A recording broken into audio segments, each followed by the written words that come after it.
चलिए हम लोग ग्रामर का आज का क्लास भी देखते हैं। यह क्लास भी बहुत इम्पोर्टेंट है। तो इस क्लास में हम आप लोगों को पढ़ाएंगे आइडेंटिफाई और कुछ कॉमन एरर को देखेंगे और पिछले क्लास के कुछ क्वेश्चन को रिवीजन करेंगे ताकि आप लोग को बार बार से रिवीजन होता रहे और याद होता रहे। चलिए पहला क्वेश्चन हम लोग देख लेते हैं। लिखा है ट्रम्प कार्ड। ट्रम्प कार्ड का मीनिंग क्या होता है? तो इसका अर्थ होता है वेपन। वेपन मतलब क्या होता है? हथियार। यानी ट्रम्प कार्ड का मीनिंग क्या होगा? वेपन। वेपन मतलब होता है हथियार या हुकुम का इक्का होता है। उसके बाद है put a spoke in my wheel. Wheel मतलब क्या होता है? चक्का, जो हम लोग गाड़ी या साइकिल का यूज करते हैं। तो ये put a spoke in my wheel, इसका अर्थ होता है prevented me in the execution of my plan. यानी हमारे प्लान को क्या कर देता है? भंग कर देता है। यानी रास्ते का रोरा बन जाता है। कोई आदमी जो हमारे प्लान को जानता है तो रास्ते का रोरा बन जाता है, उसी को कहा जाता है put a spoke in my wheel. यानी काम को बिगाड़ देना बार बार। A little gust of gratitude. A little gust of gratitude का अर्थ होता है फ्रेंडली फीलिंग। फ्रेंडली फीलिंग का अर्थ क्या होता है? मित्रवत रूप से होता है। उसका टू लॉस ग्राउंड क्या है? यहीं पे अर्थ निकल गया। टू लॉस ग्राउंड का अर्थ होता है टू बिकेम लेस पावरफुल। यानी अपने क्या होना, कोई भी काम को खो देना, यानी अपना पावर खो देना। ठीक है। उसके बाद हाल्कियोन डेज क्या है? तो हाल्कियोन डेज का अर्थ होता है हैप्पी डेज, मतलब खुशियों का दिन। हाल्कियोन डेज मतलब हैप्पी डेज यानी खुशियों का दिन होता है।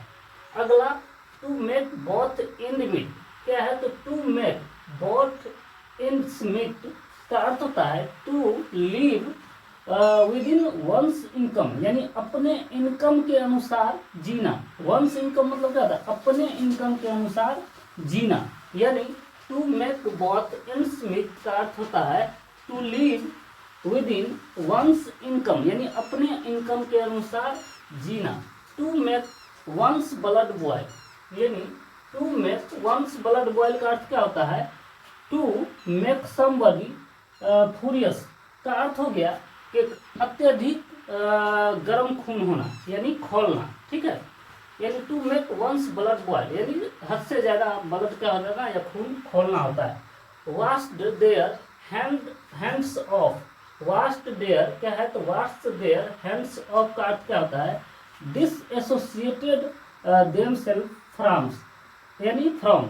देखिए वाश्ड देयर हैंड्स ऑफ का अर्थ होता है डिसएसोसिएटेड देमसेल्फ फ्रॉम। एसोसिएटेड मतलब होता है जुड़ना, लेकिन यहाँ पे क्या लग गया? डिसएसोसिएटेड, यानी अपने हाथ को खींच लेना। यानी वाश्ड देयर हैंड्स ऑफ मतलब अपने हाथ को खींच लेना। यानी कोई जो काम कर रहे हैं लेकिन वहाँ पे आपको लग रहा है कि नहीं, यहाँ पे ये नहीं होना चाहिए, तो अपने हाथ क्या करते हैं? खींच लेना। इसी को कहते हैं डिसएसोसिएटेड देमसेल्फ फ्रॉम। ठीक है।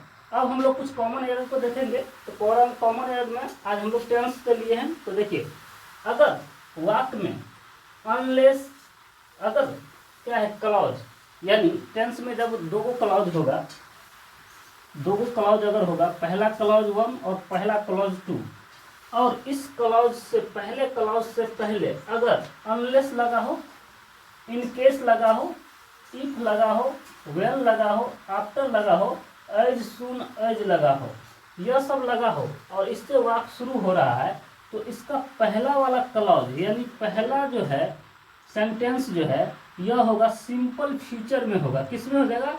सॉरी फ्यूचर नहीं, सिंपल प्रेजेंट, यानी सिंपल प्रेजेंट में हो जाएगा। ठीक है। यानी प्रेजेंट इंडेफिनिट टेंस जिसे कहते हैं। और दूसरा क्लॉज जो होगा यानी दूसरा सेंटेंस जो होगा यह हो जाएगा सिंपल फ्यूचर में होगा। किसमें? तो सिंपल फ्यूचर। पहले गौर से सुनिए, यह इस तरह के क्वेश्चन बहुत मतलब दोहराया जाता है। Unless, in case, if, when, after, as soon as. अगर तो इसके बाद दो क्लॉज आया है तो पहला क्लॉज सिंपल फ्यूचर या प्रेजेंट इंडेफिनिट में फ्यूचर कहा जाता है, यानी सिंपल प्रेजेंट में या प्रेजेंट इंडेफिनिट में होगा। और दूसरा क्लॉज जो है सिंपल फ्यूचर में होगा। यानी और हम लोग जानते हैं कि सिंपल प्रेजेंट का स्ट्रक्चर क्या होता है? सब्जेक्ट प्लस V1 या V5 प्लस ऑब्जेक्ट होता है। और सिंपल फ्यूचर का क्या होता है, सब्जेक्ट प्लस शैल या विल भी लिखते हैं, लेकिन हम लोग विल भी ज़्यादा यूज करते हैं। Subject plus will plus V1 यानी यह होता है। आपको क्वेश्चन ऐसे देगा, ही कम्स टू मी, यदि वो मेरे ही कम्स टू मी, अगर वो मेरे पास आता है तो आई विल हेल्प, मतलब आई विल हेल्प हिम, यानी तो मैं उसकी मदद करूँगा। यदि वो मेरे पास आता है तो मैं उसकी मदद करूँगा। यानी देखिए इफ से शुरू हुआ है और पहला वाला क्लॉज किस में है, तो सिंपल प्रेजेंट टेंस में है तो हमें सही है। दूसरा क्लॉज क्या है, तो सिंपल फ्यूचर में है तो सही है। लेकिन एग्जाम में गलती क्या करेगा, यहाँ पे दे देगा ही विल, ऐसे दे देगा कम टू मी, और यहाँ पे विल को हटा करके दे देगा आई हेल्प हिम, यानी पहले को दे देगा सिंपल फ्यूचर में और दूसरे को दे देगा सिंपल प्रेजेंट में, तो गलत हो जाएगा। लेकिन इसका सही रूप क्या होगा, तो सही रूप होगा पहले वाला हो जाएगा सिंपल प्रेजेंट में और दूसरा होगा सिंपल फ्यूचर में। इस तरह से सही होगा। एगो क्वेश्चन और हम लोग लाए हैं जो आप लोगों के लिए, यह क्वेश्चन आपको टेंस से ही है और आपको एक जैसे होता है कीवर्ड होता है, कोई कोई के लिए क्या होता है कीवर्ड होता है, इससे पहचाना जाता है कि यह वाक्य जो है पास्ट में होगा, प्रेजेंट में होगा या फ्यूचर में होगा। तो देखिए इसमें लिखा हुआ I dash meet you next day, यानी मैं आपसे मिलूंगा लेकिन अगला डेज, यानी यह वर्तमान का बात नहीं हो रहा है, ना तो पहले का बात हो रहा है, अगला दिन यानी फ्यूचर का बात हो रहा है। ठीक है, तो फ्यूचर के लिए हम लोग जानते हैं किसका प्रयोग करते हैं, तो फ्यूचर टेंस का प्रयोग करते हैं, यानी भविष्य के लिए भविष्य काल का यूज करते हैं। तो आई के जगह हमें दो ऑप्शन दिया हुआ है, भविष्य क्या लेना है, विल लेना है या मीट लेना है। ठीक है, तो हमें क्या हो जाएगा, यहाँ पे विल हो जाएगा, क्या हो जाएगा, विल हो जाएगा। ठीक है, I will meet you next days, क्या हो जाएगा, I will meet you next days हो जाएगा। ठीक है, यहाँ पे मीट नहीं होगा। इसी तरह अगर एगो रहता है कीवर्ड में तो वो सिंपल किस में होता है, तो सॉरी, तो वो पास्ट टेंस में चला जाता है।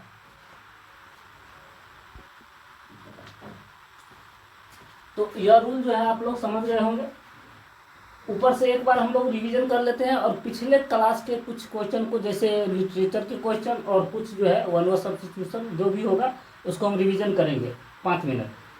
ट्रम्प कार्ड मतलब वेपन, यानी हथियार या हुक्म का इक्का, यानी नहीं कहता है मेरे पास एक ट्रम्प कार्ड है, हुक्म का इक्का है। Put a spoke in my wheel, यानी मेरे प्लान को क्या कर देना, बार बार मतलब प्लान में कोई भी तरह की दिक्कत डालना। उसके बाद देखिए a little gush, a little gush of gratitude, यानी फ्रेंडली रूप से हो गया। टू लॉस ग्राउंड, यानी अपना पावर खो देना। ठीक है, हार्की ऑन डेज का अर्थ होता है हैप्पी डेज, यानी खुशियों के दिन होता है। To make both ends meet, यानी अपने इनकम के अनुसार जीना। To make one's blood boil, यानी अत्यधिक खून खोलना।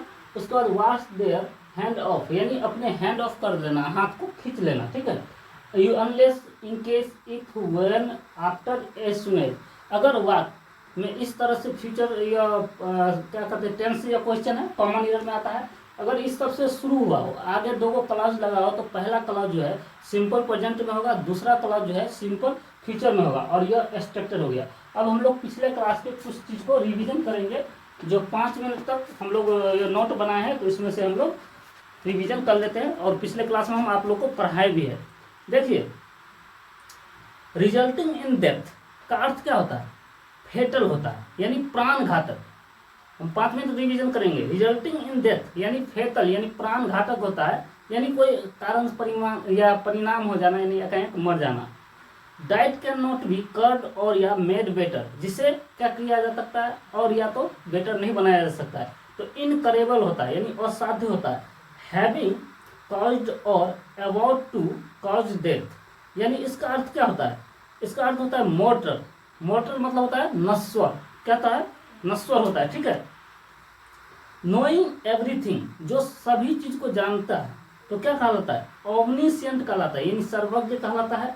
प्रेजेंट एवरीवेयर, ओमनी पेरेंट कहलाता है, यानी सर्व शक्तिमान या सर्वव्यापी कहलाता है। जो नहीं सर्वव्यापी, यानी प्रेजेंट एवरीवेयर, यानी ओमनी प्रेजेंट, यानी जो सभी जगह उपस्थित हो, वो क्या कहलाता है, सर्वव्यापी कहलाता है।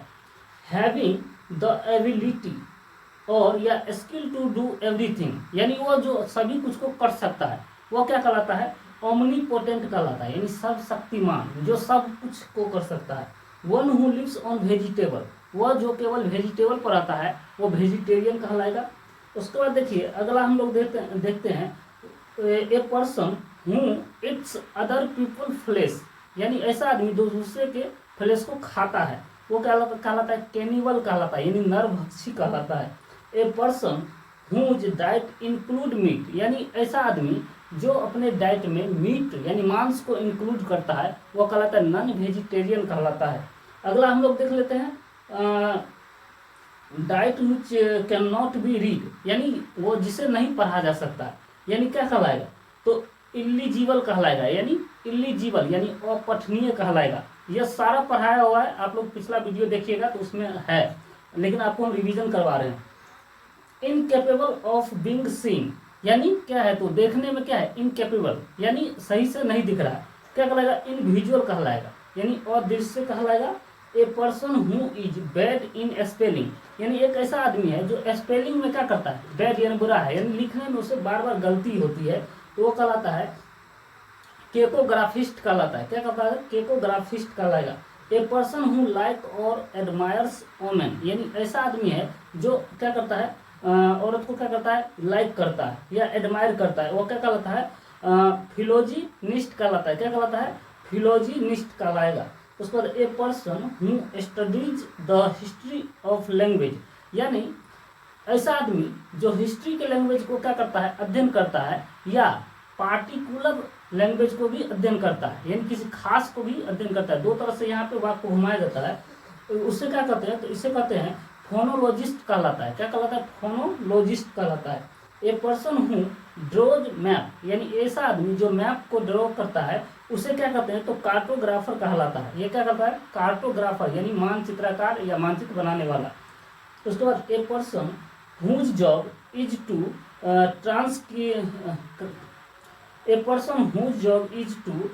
Transcribe speech in short hand, यानी हम लोग जानते हैं शॉर्ट हैंड का अर्थ है, तो हम लोग क्या जानते हैं, स्टेनोग्राफर, यानी शॉर्ट हैंड टाइपिंग कौन करता है, तो स्टेनोग्राफर ही करता है ना।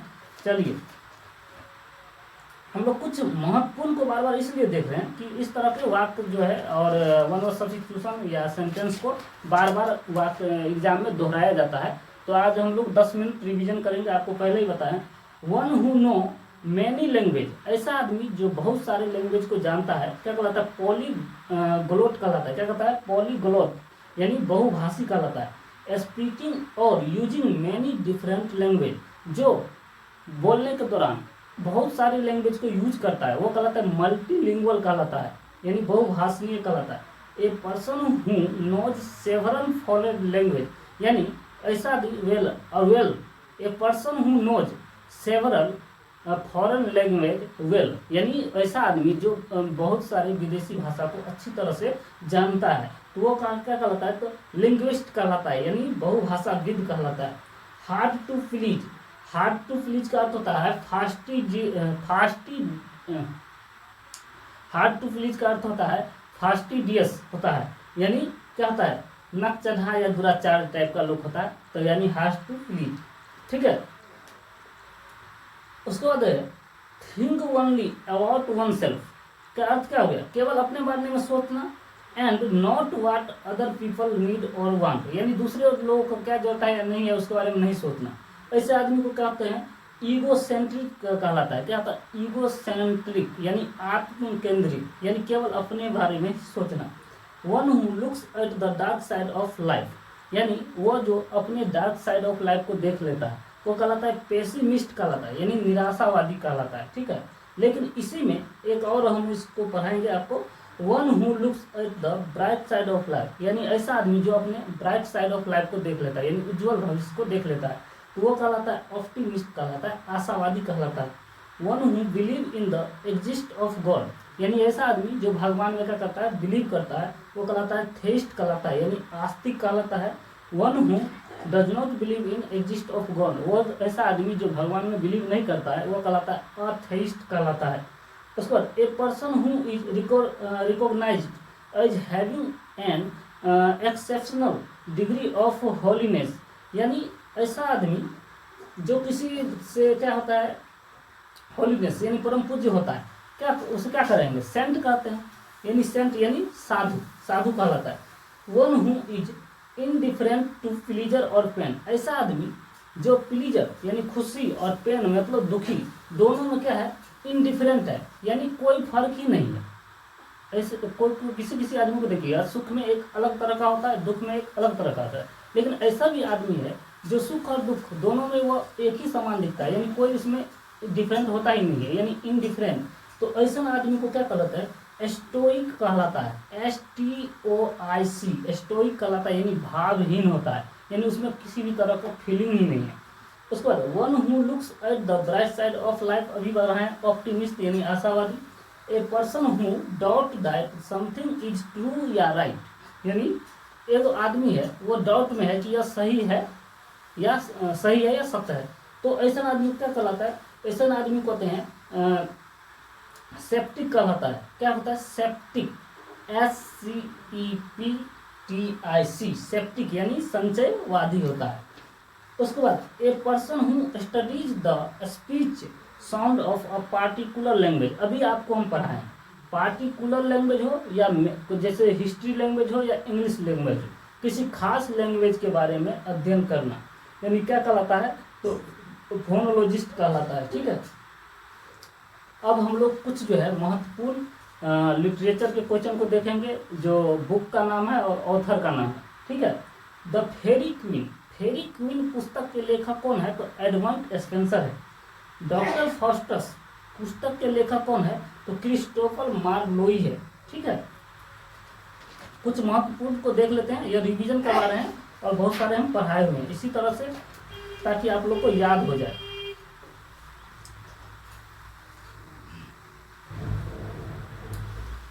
एलाइस एडवेंचर इन वंडरलैंड पुस्तक का लेखक कौन है तो लेविस कैरोल है, यानी एलाइस एडवेंचर इन वंडरलैंड पुस्तक के लेखक कौन है तो लेविस कैरोल है।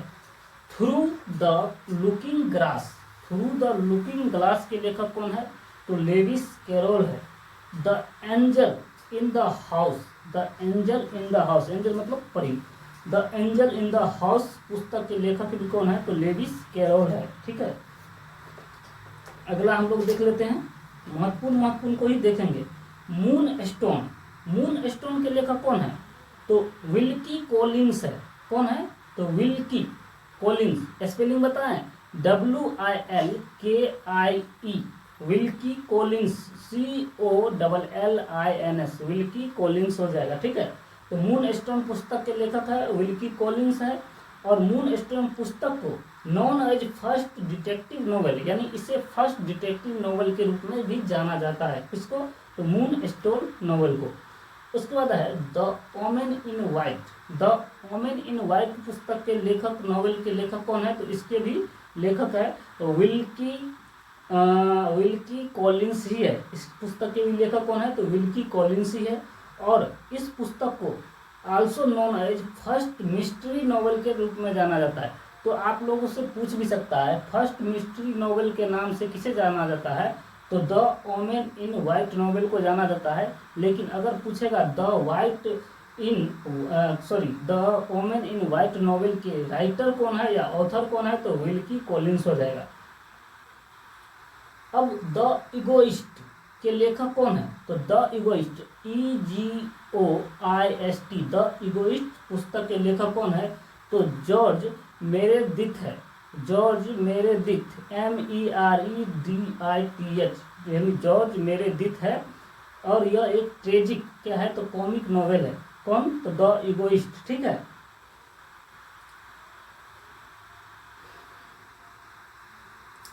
The adventure of Henry Richmond, the adventure of Henry Richmond पुस्तक के लेखक कौन है तो इसके भी लेखक है जॉर्ज मेरेदिथ है। अभी आप लोग को हम पीछे पढ़ाए हैं द एडवेंचर, अभी हम पीछे पढ़ाए हैं आप लोग को द एडवेंचर इन वंडरलैंड के लेखक है लेविस कैरोल है, याद रखिएगा। Alias adventure in Wonderland, alias adventure in Wonderland पुस्तक के लेखक है लेविस कैरोल। जबकि यहाँ पे क्या लिखा हुआ है, द एडवेंचर ऑफ हेनरी रिचमोंड के लेखक कौन है, तो जॉर्ज मेरेडिथ है। जो मुख्य पुस्तक है उसका हम आप लोग को लेखक और नाम बता रहे हैं, एग्जाम में पूछा जाएगा। एंटोनिना, एंटोनिना पुस्तक के राइटर या ऑथर कौन है, तो एंटोनिना ANTONINA, एंटोनिना पुस्तक के लेखक कौन है, तो विल्की कॉलिंस ही है।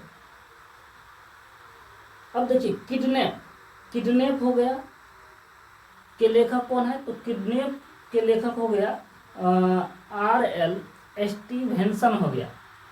RL क्या है, तो स्टीवेंसन हो गया। RL स्टीवेंसन का स्पेलिंग है STEVENSON, स्टीवेंसन हो गया। आपको याद इसलिए स्पेलिंग बता रहे हैं ताकि आप लोग को पढ़ने में दिक्कत ना हो। यानी किडनैप के लेखक कौन है, तो RL स्टीवेंसन हो गया। Treasure, treasure island ISLAND, island या आइसलैंड भी कहेंगे। ट्रीजर इजलैंड पुस्तक के लेखक कौन है, तो RL स्टीवेन है, ठीक है। The strange case of doctor Jekyll, the strange case of doctor Jekyll and mister Hyde के लेखक कौन है, तो इसके भी लेखक है RL स्टीवेंसन है। क्या है, तो स्टीवेंसन है, RL स्टीवेंसन है। यानी किडनैप हो गया पुस्तक, उसके बाद ट्रीजर इजलैंड हो गया पुस्तक, उसके बाद the strange case of doctor Jekyll and mister Hyde, इस तीनों पुस्तक के लेखक RL स्टीवेंसन है। क्या है, तो RL स्टीवेंसन है। हम कुछ और इम्पोर्टेंट को देखेंगे, अभी आप लोग को जाना नहीं है कहीं पे। ब्यूटी ऑफ ब्यूटीज से पुस्तक के लेखक है ऑस्कर वाइल्ड है। उसके बाद the important of being Earnest पुस्तक के लेखक कौन है, तो the important of being Earnest पुस्तक के लेखक भी है ऑस्कर वाइल्ड है।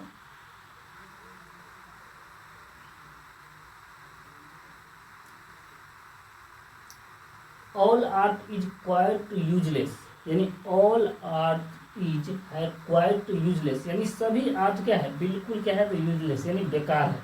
इस पुस्तक के लेखक कौन है, तो इस पुस्तक के लेखक भी है ऑस्कर वाइल्ड है।